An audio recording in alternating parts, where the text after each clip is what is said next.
How y'all doing? For those of you that don't know me, my name is Mr. John. I am the Tiger Lead Instructor over here. And today, our topic is the Law of Addition. Now, it's not just 1 + 1 or 2 + 2. What we're talking about is adding value, not just to yourself, but to other people. Now, there's one person I want to talk about to y'all before we get moving on to all of our other guest speakers that we have today. His name is Jim Senegal. He used to be the former CEO of Costco. Everybody here knows what Costco is, right? Yeah, awesome, cool. I know Costco too. It's awesome. They have great food and they got great deals. But one thing that Costco does, because of Jim Senegal, compared to other grocery stores, is he takes care of his people. He makes sure that he values his people, and he values them by adding value to them. So that means he adds health insurance. He's taking care of them physically. He's paying them more than the other people. So they can go out and do more things that they need to do. They can take care of themselves and their families. Also, one thing that stands out from him that I read about was one of his employees actually got hurt on the job and they were in the hospital, and he stopped everything he was doing, and he's a busy CEO and he did everything he could to make it to his hospital room and take care of him and paid for his hospital bill. Now that's a lot of value right there. Now we're gonna move on. The person I want to have talk to y'all is Ricky Renaud. Hey, good afternoon everybody. My name is Ricky Renaud. A little bit about me. I was in the military. I was a police officer for a little while, and then after I got out of the military, I started teaching. I taught high school, teach college, and now I work at the Texas State School Safety Center. Our job is to basically help all of the charter schools and public schools, K through 12 and junior colleges in the state, do what they need to make sure that they provide a safe and secure environment for their teachers and for their students to teach and learn. And so one of the things that I've noticed as a common thread through all of those is my job has been to get people to do things they really don't want to do. So as a police officer, it's about asking questions, trying to get people to talk about things that they don't want to talk about. As a patrol officer, it was about trying to get people to follow the laws, learn some lessons, to drive safely. And then what I currently do now is I try to get educators to really think about emergency management and what does it look like to have a safe school, a safe environment where if an emergency happens, they know what to do and everybody will come out of it as good as possible. So in that, there's 3 lessons that have really stuck out to me. One is you have to be genuine. If you want to work with people, if you want to get other people to do things that they really don't want to do, you can't be manipulative. You can't do things just to try and get what you want. So be genuine when you work with people. And the other thing is you have to invest in yourself, right? I can't give what I don't have. If I don't have a skill, if I don't have the knowledge, I can't give it to somebody else to help them grow, to help them get better. And the last one is I always try to ask people, how can I help you? What can I do for you? What do you need from me? If people don't think that you're interested in helping them from a leadership perspective, they're never gonna wanna help you. They're never gonna wanna do the things that you're trying to get them to do, right? So just remember those 3 things. I'm gonna come back to them at the end. Okay, so like Mr. John was talking about, what is the law of addition? The law of addition, just like Mr. John said, is not about math, right? In the simple sense, it's not about 2 + 2 or 1 + 1. What it is about serving other people. It's about adding value to other people. People want to be somewhere that they're valued. People want to be somewhere that they're growing, that they're developing. So again, it's not a matter of the number of people I lead or the number of people that I'm responsible for. It's really a matter of the number of people that I serve, the number of people that I help. So some examples, Mr. John talked about Costco. Everybody loves Costco. The only bad part about Costco is the checkout. But other than that, while you're in Costco, everybody's happy, right? Think about Chick-fil-A. When you're at Chick-fil-A, you're happy. People want to go to Chick-fil-A. They closed down the play area for a really long time, but that's all right. People are still happy going to Chick-fil-A. Think about your favorite teacher in school. Your favorite teacher in school is probably one of the more popular teachers in school. Why are they popular? Why are these things popular? They're popular because they add value to people. They're popular because they add value to you.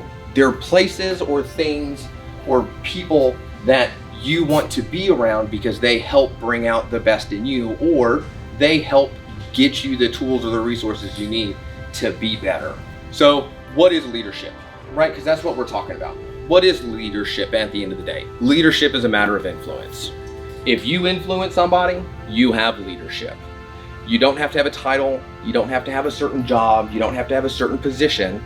If you have influence, you are a leader. If you have influence, you have leadership. So just keep in mind, if you influence somebody, which all of us do, you are a leader. So just keep that in the back of your mind. So the last thing I want to talk about is I want to challenge you. I want to give you a challenge, all right? And in that challenge, it's 3 things. 1, I want you to be genuine. Remember, leadership is about influencing other people. It's not about manipulating other people. It's not about using other people to get what you want. It's about influencing other people. So influence people, be genuine, all right? Number 2 is add value to yourself. Invest in yourself. You can't give what you don't have. And lastly, ask, how can I help you? What can I do for you? Do you need anything from me? If you can do those things, I promise you, you will not only be a better leader, but you will absolutely be following the law of addition. Thank you very much. I'm handing it back over to Mr. John. Thank you so much, Ricky. That was an awesome lesson right there. I got another speaker. He runs Hayes Barbecue. His name is Michael Hernandez. Hello, my name is Michael Hernandez, owner of Hayes County Barbecue. I started the business back in 2007. We manage about 32 people at our restaurant. We have gone quickly from a no name to a name brand. We run a multi-million-dollar restaurant, which is amazing. I'm very humbled by it. How did we get there? It came with a lot of responsibility. I found that every time that I put time into people and I serve people, it's where I impacted the people that in turn impact the organization of the restaurant.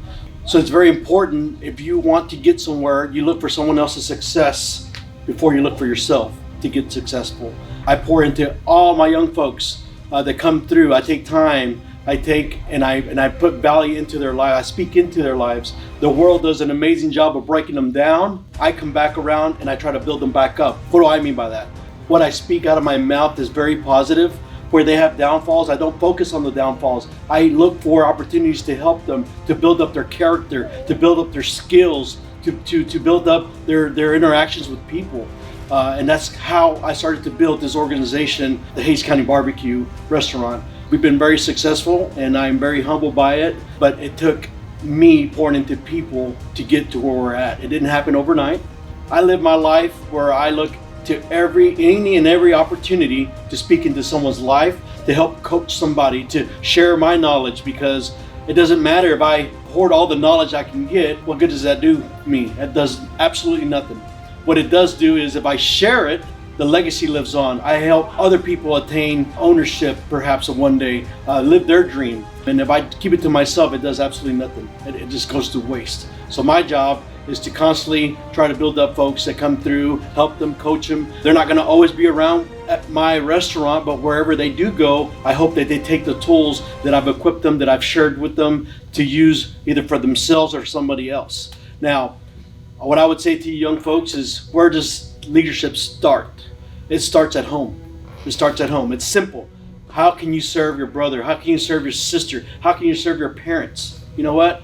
I'm not gonna wait for them to ask me to clean my room. I'm gonna clean my room and I'm gonna clean someone else's room, and then I'm gonna ask my mom, can I help with the laundry? Can I help with the dishes? Don't wait to be asked. That's a true leader. A true leader doesn't wait to be asked. A true leader does. Impacts people around them and always look for an opportunity to give back of themselves to the people around them. So always remember that. You don't have to have a title. You don't have to have a position. A true leader steps out of their comfort zone. That's a true leader. They'll get out of the comfort zone and will look to serve other people in many ways. It can be monetary, it can be with your time, it can be with your talent. But when you look to serve other people, automatically that is a game changer, and that actually changes the people around you. It becomes your circle of influence becomes broader, and guess what? You're making a difference. You're impacting from the core out, and when you start doing that, you start getting momentum, and guess what? You start developing and becoming an amazing leader. So keep that in mind. You don't have to be an Einstein. All you got to do is give of yourself, of your time, but be genuine, be compassionate. Always think of others before you think of yourself, and be honest, have integrity, and do it with all heart. And I promise you, you'll get far in life, you'll get you'll get to impact people around you. This world is harsh, and we can either be part of the problem or we can be part of the solution. I choose to be part of the solution. Problems are many, and this world, like I say, breaks people down daily, hourly. People are on social media getting broken down. So it's our job and I speak for myself, I'm a follower of Jesus. I love people. God says, you know what are the two main commandments? Love God with all your mind, heart, and soul, and love your neighbor. What is love? Putting yourself out, putting them before you. So keep that in mind, and I hope that kind of shines some light on some part of leadership. I mean, leadership is a broad scope of what a leadership or leader is, but that's kind of some of the elements that I live my life through. We've been doing business 17 years, and it's been a crazy ride. Where it's going, I don't know, but what I do know that I have impacted many people. I've had some folks even go on and get into business for themselves, which is something that I poured into. So, but anything, I left a legacy for them to continue on, and I think that's the law of addition that is being spoken about today. Thank y'all so very much. Another great thank you to Michael Hernandez for sharing his story on how his restaurant became where it is now today. Now, my last guest speaker of today is Mr. Robert Hill. Everybody's got a pretty good idea what the law of addition is all about. I mean, it's kind of simple, you know. I mean, if you're working in corporate America, or if you're working even on a team, or you're in school or college or whatever, there's always these projects where you might have to take the lead on something, right? Whatever it may be. And the key is that you want to be able to add value to everybody. You want to be able to understand everybody on your team, because everybody's different. What one person's wants, needs, and desires are going to be different from everybody else on the team. What's very, very important about this, because this is what I'm going to talk about, is there's a factor that John Maxwell talks about, and that's respect for those that are on your team. I'm going to start it off like this, okay? When we talk about law of addition, what we're really talking about, as the other guest speakers mentioned, is leadership through service, right? When you become a leader, do you become a boss? What do you think, Jude? You become a boss? No, sir. No, because that's not a leader. A leader is somebody that's out front. A leader brings a team along, right? That's what they do. They uplift, they move everybody forward. That's what has to happen. I'm going to give you a quote, and you can write this down if you want to, but this is by John Maxwell. I don't know, who knows who John Maxwell is? A couple, right? Now, John Maxwell, he's this guy that, I mean, he works with a lot of corporate people. He does a lot of things in corporate America to help managers, CEOs, executives, to lead large companies, small companies of all sizes. That's why you'll hear the other guest speakers, they were talking about stuff like Costco, Chick-fil-A. I mean, these are large companies that we've all heard of. And they were citing examples of the executives of those companies and the things that they do to add value to their employees. Well, John Maxwell, he wrote the Irrefutable Laws of Leadership, which is what this seminar is about. This is leadership law number 5, law of addition. And the quote that he says, a good leader is one that adds value to the lives of those being led. Now, that's what we've been hearing. That's the theme. But how do we do that? That's the issue. Now, there's many different ways that we do that, but one of them is one that has to do with respect. First, I want to ask you guys a question, because some of the martial arts students, they equate a lot of times respect with saying, yes, sir, no, sir, yes, ma'am, no, ma'am, that sort of thing. But they don't understand that there are various levels and different ways of looking at how you're being respectful. Respect is something that is ingrained in us as a species, and it's also a concept that you see throughout nature. It's based originally off of hierarchy. Think about it. Amongst insects, you have ants and bees. They have a queen. All the worker bees and all the worker ants, hierarchy. And they have to show respect to that queen. Why? Because she's the one making the colony work, right? She's the one producing the eggs, all that stuff that makes that happen. Same thing happens with higher levels of life forms, mammals, birds, you name it, fish. They all have a different level of respect. But human beings, because of our higher brain level, right, we develop deep complexity for how we show respect to each other. Very, and you see it in our culture.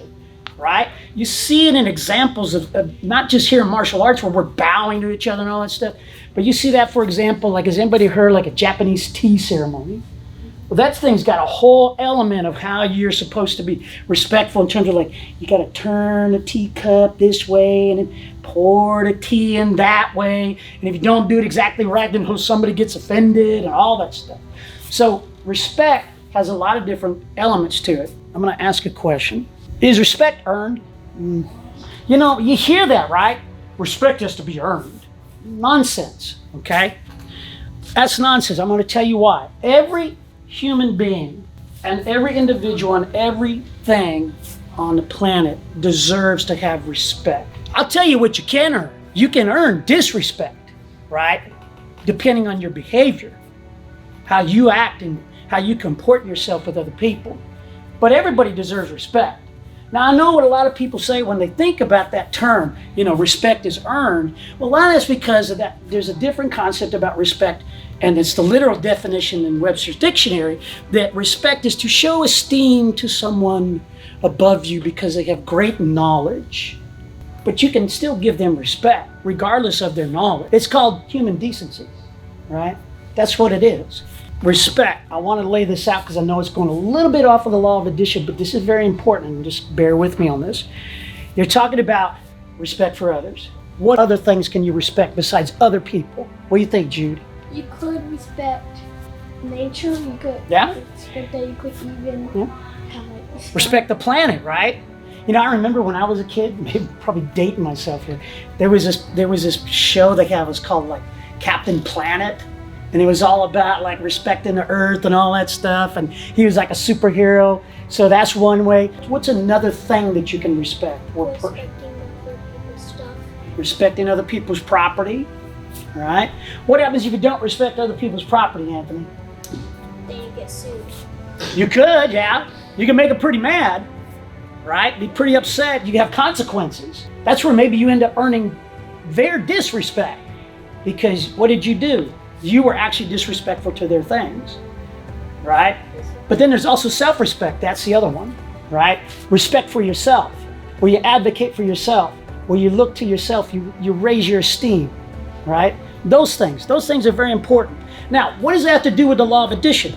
Well, the way I look at it, it's like this, okay? And here's another one of these John Maxwell quotes. It says, a leader must value people in order to add value to people. And that's what Mr. Renaud and the gentleman from Hayes Barbecue were talking about as well, how they really care about their employees, and they're thinking about their customers and what's on their mind and what they want, and they look to help them out. They look to help them out, okay?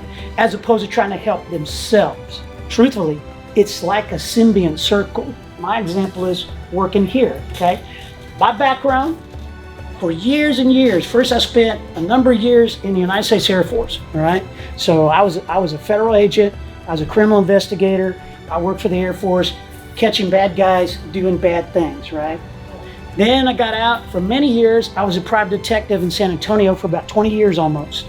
And I learned pretty quick not to try to be a boss. It was better give my employee a job to do. And if they had questions, come ask me, and I'll help them, right? But also, if they made mistakes, then be kind enough to kind of go, okay, it's all right. Let me fix it, no big deal. Or if they had an issue that was outside of work, maybe they need a break, maybe they need time off, maybe there was something going on, right, with their family, maybe their health or something like that. I had to be aware of that and kind of do things the right way towards them, so that they could, cope with whatever they're dealing with, and it would help them. And what that does, and I can tell you what that did for me and my business, and what I see here at this school, which is why I love working here. This place here, we have a hierarchy, right? Remember I talked about hierarchy and respect and all that stuff? We have a hierarchy. It's pretty prevalent. It's very much based on a military style hierarchy. Right, we have these ranks, right? Right now, our single highest ranking martial artist in our federation is right out on that training floor. It's Grandmaster Young, right? He's a 9th degree black belt, right? He is legendary, and he's a contemporary and a peer of people that you have heard every day in your lives. Bruce Lee, Chuck Norris, Jackie Chan, Bigfoot, Bill Wallace, people like these guys. These are legendary guys. Here at the school, I can tell you, I've worked for Chung Kwan-Jin, who is Master Dudley, and he's a great guy to work for, and he will give the shirt off his back for you. There were so many times I worked for him for years where something came up in my life, I needed to handle something, he always had my back. And in return, he always had my loyalty because he added value to my life. The reason I came to shirts, COVID, the pandemic. We had to shut down all the schools. Everybody had to shut down. Everybody had to go to home and hang out and, watch Netflix and, or work from home. And Master Myers and Master Dudley said, well, we got to still train our students, right? And I'm sure the parents were like, yeah, we really need to do something because they're like bouncing off the walls at the house. We did an online program. Master Myers got in his mind, he said, you know what? He said, maybe we could make this like translate out to where we could do this like everywhere. Because now it's online, we could teach people that are in Alaska. So we tried it out for a few years. That's how I came over here, right? Now, ultimately, that program, it wasn't feasible for us to do because what we found was that it was really hard to try to teach the students long distance, particularly when you see all the self-defense techniques we do, and you're trying to do these things, in the air without a training partner. And so we said, no, we're not going to do that. And Master Myers says, come back out onto the training floor. So I came back on the training floor, became a lead instructor for the Intermediate Advanced Dragons. And I'll tell you what, this place is truly awesome because I'll tell you, Master Myers is another one of those leaders. He will add value to everybody's lives. If you need something, he'll help you. And he's always asking, how you doing? What do you need? I've always felt I could work here forever. And that's the real key. That's the critical thing, right? If you're starting up a team, Jude, right? If you're starting up a baseball team, but you're kind of like really rough on your catcher and your pitcher and your first baseman, do you think they're going to want to stay on the team? No, sir. But if you ask them, well, what do you need? And your first baseman says, well, the first baseman mitt. Oh, you're like, yeah, go get one. Let's get you one, right? Well, I don't have the money. Oh, okay, well, let's see if we can get some money together, right? Let's take care of that. So that's the kind of thing that happens here. And that leads to employees become very loyal, team members become very loyal, and they stick by you. And it allows your company to grow, it allows your family to grow, it allows your team to be successful and win. And those things are very important. Now, when you become a leader, and we're talking about respect, we're talking about adding value, here's the last thing from John Maxwell, right, which I found is very interesting. When you take on a position of authority, which is when you become a leader, you become a manager, a supervisor, a sergeant, a lieutenant, or whatever. When you come in that position of authority, when you take it into your hands, you give up the right to be mean, to be abusive, to boss everybody around. And you see that, especially the adults in the room who are out there in the world working. Not all the time do you have an actual leader, do you? You really don't. You really don't. Hey, I get it. I get it. That's why, I spent 10 years in the military. I had some, they were really good leaders that I worked with or worked for. I tend to use the word with because they made it seem like, even though I knew they were the colonel, they didn't act like, well, I'm the colonel and you're a sergeant. You're just going to do what I tell you to do. It wasn't like that. They showed me respect. I showed them respect. The same thing happens out here. Master Dudley and I, we've been friends for over 10 years. He's also my first teacher. Master Myers and I, we've come up together, even though he outranks me. He's been in it longer than me, right? But we're friends. Mr. CJ, him and I have been friends forever. Mr. John, I've known that young man and we work together. I work with him, but he used to be one of my students at one time. He was already a black belt, but he became a student of mine. I have nothing but respect for these guys, especially gentlemen like him, because they're a lot better martial artists than I am, because I'm getting old. I'm pretty good teaching, but they're really good at what they do. And I try to give them the things and the tools that I can give to them, even though really my position of authority in the schools, I'm just a lead instructor. I'm not the chief instructor and I don't own the building.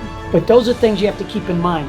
When you are in that position, make sure, take care of your people, show them respect. Even if they're taking out the trash, even if they're the legal assistant that's just jotting down the notes. Because I tell you, if you treat your people well and you show them respect, they'll be there by your side even during the toughest times. Even when the team might be losing, even when the company might be failing, even when the economy takes a downturn, they'll stick through it. That adds value not just to their lives, it's adding value to your company, it's adding value to the society, the community at large.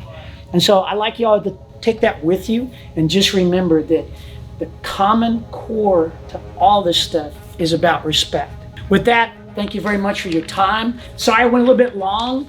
That's typical of me because, I write, and so that's my shameless promotion because I write a lot of books about this sort of thing. A lot of it got a basis in martial arts because, that's what I do full time for a living these days. So I gave up all the private snooping years ago. So if you ever have any questions about the books, I keep these in the pro shop. They're also online on Amazon, both in ebook and paperback. And maybe someday I'll do audiobooks on them, I don't know.